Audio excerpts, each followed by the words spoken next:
nilikupenda ukanipenda, hivyo tulivyopenda kijani ilitenda. Nikupa unachotaka nikakupa unachopenda, kokote ulikotaka kujirusha tulikwenda. Kidos Calvados mara Petit Suisse, mambo ya msosi ilikuwa ni konzelisi. Kibos na text paka saka bichi, kila weekend tulikuwa tukisaga pochi. Siku na mchana tunafanya kama party, yote sababu ilikuwa nikuridhishe. Alifanya majambo Uswahilini Mboga vipi? Wacha nifanye majambo Uswahilini.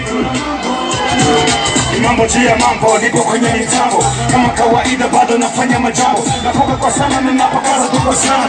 Zede kuna mlango chuma, zikifunguka sina huma. Wacha kunitazama, hauna cha kusema naposema, hawachoka sema. Sasa nini unachoona? Juu mpaka chini nakupa kitu na grife, kwa nini unataka nife?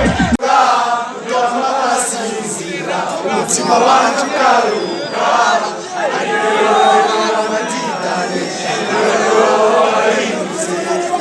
Birabatarijo hari naho bishika mw'ijoro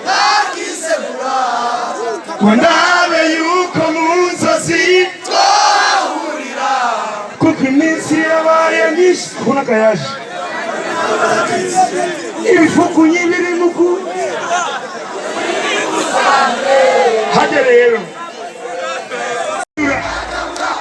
agoriki kinyezi na papa.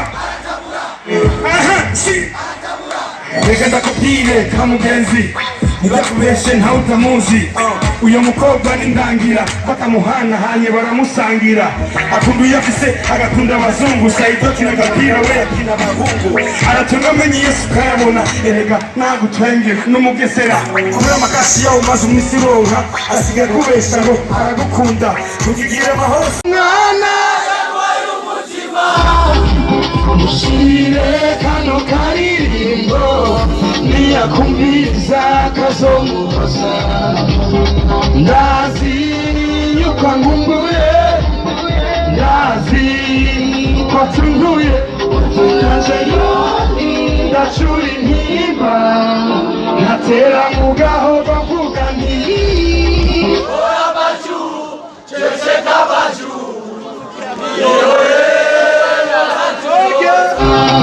ora baju inumire baju ihore baju sosa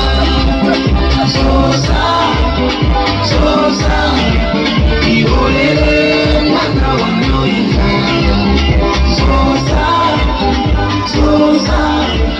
ihore mwana wa myoyina. Amahangani umanarira nyina niyumve mama yangu,